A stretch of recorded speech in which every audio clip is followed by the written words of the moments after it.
Hi, my name is Anna and welcome to the Binge on Self-Love podcast. I am so glad that you are here and thank you so much for tuning in. Welcome back to the mini-series of Turning 30.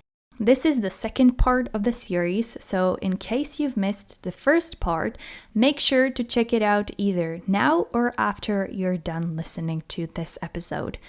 What this two-part series is about is that I've recently turned 30, and for me personally, the time around my birthday is always about reflecting on life, what I'm grateful for, what I have achieved, what I still struggle with, etc.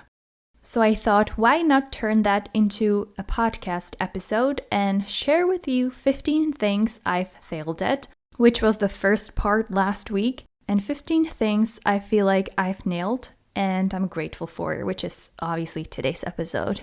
Thank you for tuning in, and without further ado, let's get into today's episode.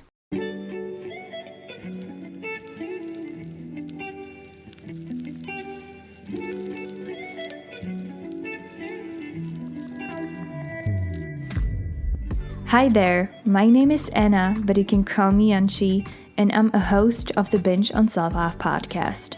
If this is your first time listening, welcome and thank you so much for being here. And if you've tuned in before, it's great to have you back. Binge on Self-Love podcast started with me in my bedroom, recording and sharing my journey with binge eating disorder and with procrastination. But we are so much more than our eating disorder, and we are so much more than our problems. So this podcast is essentially about accepting yourself and everything that comes with it. Growth, pain, relationships, boundaries, habits, comparison, body image, confidence, you name it. Plus, you'll catch me having some insightful conversations with fantastic guests who open up and share their stories. So make sure to subscribe to the Binge on Self-Love on your favorite platform and join me every Tuesday for a brand new episode. Binge on Self-Love podcast is intended for informational purposes only. It doesn't provide professional medical advice, and it is not a substitute for diagnosis or treatment. The very first thing I have to put on my list is recovering from an eating disorder for a really long time. Now, before I'll go ahead and explain what I mean by a really long time, I want to share a little backstory of my eating disorder journey, just in case you are new to this podcast and you may not know. When I was at the age of 18 or 19, I developed binge eating disorder, and I've struggled with binge eating disorder for years. And it was at the age of 23, almost 24, when I finally asked for help and I started seeing a therapist. And I say it until this day that it was the best decision I've ever made. And that's because as I was recovering, I was finally slowly able to start living my life again and experiencing life as any 25-year-old woman should. So I say it all the time that recovery is possible, and if you are at any situation where you're not sure whether or not you should ask for help, then please always ask for help. On the other hand, though, I totally understand that you may feel ashamed or that you may feel doubts whether or not you have a problem, because I remember how difficult it was for me to ask for that help. I've actually tried to reach out to different therapists throughout the years, but I always ended up feeling ashamed of my problems, or even thinking I don't have a big enough problem for someone to help me with it, which is like insane. But the important message that I am trying to say by all of this is that starting a recovery from an eating disorder was the best decision I've probably ever made in my life, because it gave me my life back. So if you doubt whether or not you should ask for help and start dealing with your problems, whatever the problem you're dealing with is, then please don't hesitate and go ask for help. Now, if I go back to why I've said recovering from an eating disorder for a long time, it's because I've recently have been struggling with some binge eating episodes But basically, I've been experiencing these episodes where I can go months and months without binge eating, and then something switches in my mind and I start binge eating again. I haven't yet found the trigger or the reason behind that, but I'm currently working on that. I want to make super clear that by sharing that, it doesn't mean that my recovery wasn't successful or anything like that, because I was binge free for years. How I see it now is more that certain things changed in my life and I probably don't know how to deal with them. So I think all that kind of plays part in why I've been experiencing binge eating disorder episodes now. But I want to clarify that it doesn't mean that my recovery wasn't helpful or anything like that. Second thing I'm really proud of is that over the years, I feel like I was able to take better care and control over my feelings of anxiety. I remember being anxious since I was a little kid. I didn't know back then what those feelings were and how to explain them, but I understood it some years ago. And I think I'm now doing much better when it comes to taking care of myself and dealing with those feelings. I don't have any formal diagnoses of anxiety or anything like that. That's why I'm saying that I often experience feelings of anxiety. The intensity of feeling anxious grew over the years, especially during the university years, like I've mentioned many times before in this podcast. But I finally feel like I have enough tools how to handle those feelings of anxiety more. It doesn't mean that I don't feel anxious or that I always do super well in terms of handling any feelings of anxiety. But what it means is that now I'm more able to ground myself when I need it, negotiate with myself a little more to try to make myself see things a little more rationally, even though it probably sounds weird. And it also means that I'm able to kind of take down the intensity of those feelings a little bit, which really helps me in my life. So that's something I'm really happy about. My third point that I've been able to kind of get control over is a feeling which I've had for years. And that's a feeling that by now I should be somewhere else in my life. Now, don't get me wrong. I don't think that having that feeling is something that should be completely ignored, because sometimes it can be a sign that maybe you don't feel content with the way that your life's going, and maybe you subconsciously know that you want your life to be heading in a little different direction. And that's what it's been like for me partially too, but I kept noticing feeling like that pretty much all the time, every day, no matter what I did. And it was stopping me from enjoying a single present moment. I could be at the most romantic place with the person I love, and I still felt like I should be somewhere else doing something else, and I should already be so much further in life, if that makes sense. And it all felt really wrong. Maybe it has something to do with my problems with procrastination, which often make me feel like I need to work twice as hard and go twice as fast to catch up on everything I've procrastinated on. But either way, I've been trying for years now to learn to differentiate when it's a justified feeling and I really need to do some changes in my life, and when it's just a pressure or expectations or anxiety or whatever stopping me from enjoying where I'm at. Number 4, which I'm really grateful for, is traveling. Now, I know it may sound stupid for a lot of you, but it is something that makes me really happy. And I feel really lucky that I get to visit so many amazing places during those 30 years of my life. And it was especially during COVID-19 when I've realized how much I miss and love traveling and how much it helps me to grow as a person, to see all these beautiful places and visit so many amazing sites and meet all these people and get to know these different cultures, that I've realized that there's no time to wait, and I want to visit as many countries as I can in my life. And because these 15 things are about what I'm proud of or what makes me happy, traveling must be on the list. Thing number 5 that I'm eternally grateful for is getting married to my husband last year. We've been together for over 10 years and we got together after the summer of the year we both graduated high school, and it's been an amazing journey. And our wedding day was one of the most beautiful days I've ever get to experience in my life.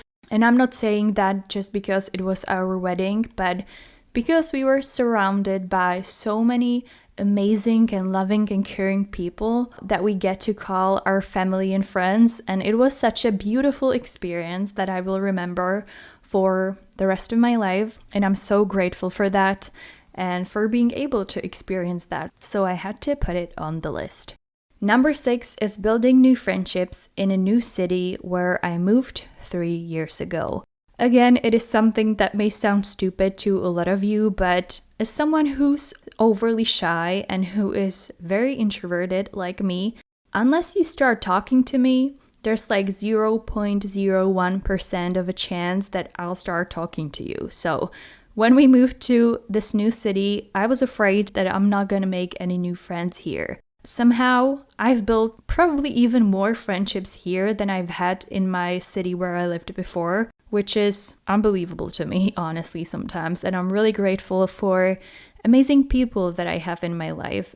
As number 7, I have to mention moving to Prague, which is where I live, because it was something I needed to do for a long time to enable myself to grow and to evolve as a person.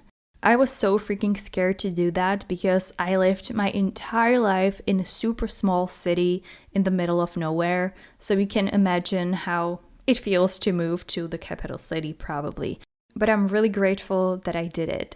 It's not as much about where I moved as it is about doing something that's uncomfortable and that will allow myself to experience something new and to grow and to meet new people and to meet new environment and evolve as a person. Number 8 is a lesson that I've learned in the past year or so, and it's really important one, and that's that you can't change other people, but you can be there for them when they do. I have someone in my close circle who's been struggling with addiction for many years, and I've been bending over backwards to make them stop and to make them change, but it never worked. And to be honest, it's pretty exhausting when you're trying to make someone change because you can't, and it's exhausting battle that you can never win. And at some point I kind of had to accept that I can't change them and I can't change their actions or their decisions unless they want to change themselves. I didn't want to accept that for a long time because I felt like I'm giving up on that person and that it's really selfish of me. But you have to do that. You can't be responsible for someone who's an adult and who wants to make their own decisions. But what I've realized is that even though I can't make them change, I can just be around and wait in case that one day they decide to change, and I want them to know that I'll be there to support them. Number 9 is launching this podcast. Now, don't get me wrong, I know this podcast has so much space for improvement. It's nowhere near where I want it to be, but I'm really grateful that back in August of 2020, I've decided to go for it and launched it.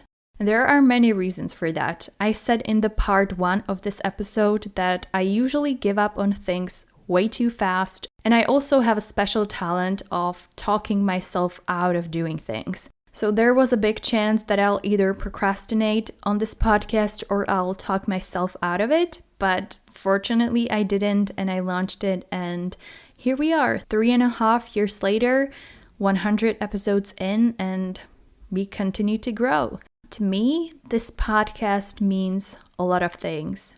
Being able to share my journey, being able to connect with people who are going through similar problems and similar situations, practicing English, which is not my native language. But it also means that For once, I didn't let doubt and fear overcome me, and I really went for it and I tried something I've never done before. I remember I started running at the end of 2019, and podcasts helped me look forward to those running sessions because it was just me, the road, and the podcasts. And my top 3 podcasts I would listen to back then all the time were Crime Junkie, which still is my number 1 podcast until this day. Then it was The Diary of a CEO and Brain VR, which is a Czech podcast, but I think they also have an English version now. But the point is that as I was running, I remember thinking how much I would love to have my own podcast. And after months and months of running and playing with the idea of having my own podcast, I've gathered the courage, bought a microphone, recorded a few episodes, and launched it. And I want to use this opportunity to say thank you for listening to this podcast because it really means a lot to me. Number 10 is that I'm grateful for my body for never giving up on me. I have to mention this on this episode because I often take a lot of things in my life for granted, especially my health and my body. My body haven't given up on me, even through the years of continuous binge eating, through all the stress and anxiety and battles and all of those things that I put my body through. I put my body through hell to change it and to fit some stupid, stereotypical, socially accepted image of what a perfect woman's body should look like, which is really stupid. And I tortured my body with dieting, with binge eating, with over-exercising, with lack of sleep, with stress, with all of these different things. And it still haven't given up on me. And it still helps me to get through every single day. And I'm so grateful for that. Number 11 is challenging my comfort. I've mentioned in the previous part that I often get overwhelmed by fear, which then leads me to inaction rather than action. And it is true, but on those moments when I'm able to kind of push through and overcome the discomfort, that's when I can appreciate those moments when I do act upon something and I don't let the fear or self-doubt or whatever stop me from doing something that I want to do. And it can be anything, whether that's going for a run when it's raining and when I don't really want to switching jobs, or to reaching to someone who I want to be on this podcast, or recording and posting a video on socials. Whatever it is and whatever gets me out of my comfort zone and challenge my comfort zone, that's where I feel like I'm growing. And I know that I'm not doing this as much as I should, but I definitely want to keep pushing and keep evolving in that area. Number 12 is going to be a little shorter because it's not just about me, but I feel pretty proud about the progress I've made in terms of self-reflection and growth in my relationship. I think to some extent I applied similar patterns to my relationship that I've seen in my parents and that I've seen in people around me. And I've realized that a lot of things are in my control, but I have to put in the work, if that makes sense. I've realized that there are some boundaries in my relationship that I never want to cross, and no matter how normalized they are in our society, I don't want them. Talking about boundaries, this leads me to my point number 13, which is building boundaries. Something I've also talked about in the previous episode is that I have a tendency to be a people pleaser, and I tend to do things that I believe will make other people happy. What that means in practice is that in some situations that led me to choosing what somebody else wanted, not what I wanted. It made me go against my own beliefs and values. When you do that on a regular basis, it kind of leads you to not feeling content with who you are. It undermines your own self-worth, and it makes you feel like you stand for nothing, really. I feel like what really helped me was meeting a lot of different types of people and somewhat figuring out where my boundaries are and what are lines that I never want other people to cross. I can say that now I care less about what other people think of me in terms of whether or not do I meet their standards, or whether they think less of me because I don't do the same things like they do or whatever. Number 14 is beating procrastination. Even though it's not at all times, it's only sometimes, I still feel super proud of that. But I'm now much more able to overcome it at times, which makes me really happy because it helps me to strengthen my self-worth, and it serves kind of as a proof to myself that I'm capable of much more. My last point, number 15, is trying to rebuild my identity. I chose this point as last one because it is probably the most difficult one to explain, but I'll try to explain it as best as I can. For the longest time, my identity was about my eating disorder, my procrastination, my negative relationship towards myself and towards my body, and it was about all these false beliefs that I've created about myself throughout my life. I started to kind of challenge those beliefs, and I started to peel off the additional layers of my personality, trying to understand why I do certain things, why I have this and this approach on certain things, why I treat myself miserably, etc. Somewhere along the way, I started to feel like I don't know who I am, what do I stand for, how would I describe myself, and all these different things. I still feel like my identity are certain things that I no longer value or that I no longer want to be part of me, if that makes sense. And that's, I think, a long process. So that's something I've been trying to work on for the past few years, and it is a really slow process, but I think it's also one of the most rewarding ones.